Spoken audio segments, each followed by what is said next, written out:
38 Pilipinong crew ang apektado ng mga pag-atake sa mga barko sa gitna po yan ng sigalot sa pagitan ng Amerika, Israel at Iran. Ayon po yan sa Department of Migrant Workers.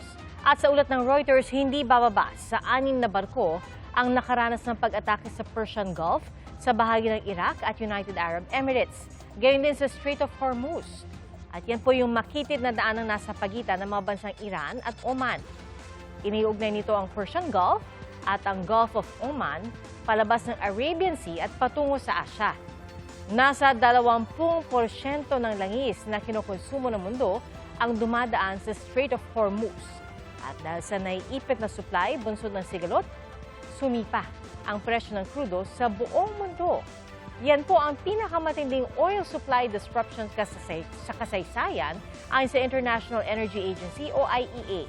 Kaya inaprubahan din ang paglalabas ng 400 milyong bariles ng reserbang langis, pinakamalaking stock release sa kasaysayan ng organisasyon. Saksi si Darlene Kai. Napasabak sa malaking sunog ang mga bomberong malapit sa paliparan sa Bahrain. Ayon sa gobyerno ng Bahrain, pinuntirya umano ng Iran ang mga fuel tank sa isang facility sa Muharraq madaling araw ngayong Huwebes. Kagabi, inatake din ang 2 fuel tanker sa katubigan ng Basra, Iraq sa bahagi ng Persian Gulf. Batay sa mga ulat, mga Iranian boat na kinargahan umano ng pampasabog ang ginamit laban sa 2 tanker na nagkakarga ng langis. Isa ang patay. Nagtigil operasyon na ang mga oil port ng Iraq habang patuloy ang operasyon ng mga commercial na pantalan. Bago ito, 4 pang barko ang inatake sa Persian Gulf at sa Strait of Hormuz, ang makipot na daanan ng mga barkong nagkakarga ng langis mula sa Middle East. Giit ng militar ng Iran, hindi sila papayag na may makalusot na langis na para sa Amerika, Israel o mga kaalyado nito. Kahit anong barkong may cargo o langis na para sa mga naturang bansa ay ituturing daw ng Iran na lehitimong target. Mensahe ng Iran sa Amerika, maghanda daw na umabot ang langis sa $200 per barrel. Batay pa sa mga ulat, pinatamaan din ang mga drone ng imbakan ng langis sa Salalah Port na nasa timog na bahagi ng Oman. May mga bumagsak ding drone sa Dubai. Sa Tel Aviv, Israel, muling in-intercept ang mga missile na galing umano sa Iran. Nagpaabot ng pakikiramay si Israeli President Isaac Herzog sa naulilang asawa ng Pilipinang nasawi sa isa sa mga pag-atake. Ayon sa Defense Minister ng Israel, palalawakin ang operasyon nila sa Lebanon kasunod ng pag-atake sa Israel kagabi ng Hezbollah na kaalyado ng Iran. Ayon sa International Energy Agency, nililikha ngayon ng kaguluhan sa Middle East ang pinakamalaking oil supply disruption sa kasaysayan.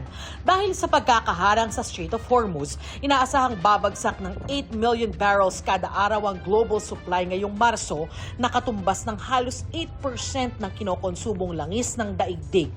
Sa gitna ng pag-atake ng Iran sa mga barko sa Gulf region, muling tumaas ang presyo ng langis sa world market.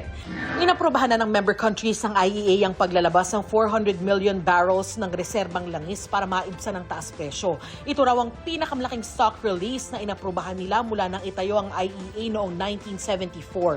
Ang Amerika maglalabas ng reserbang 172 million barrels bilang bahagi ng napagkasunduan sa IEA.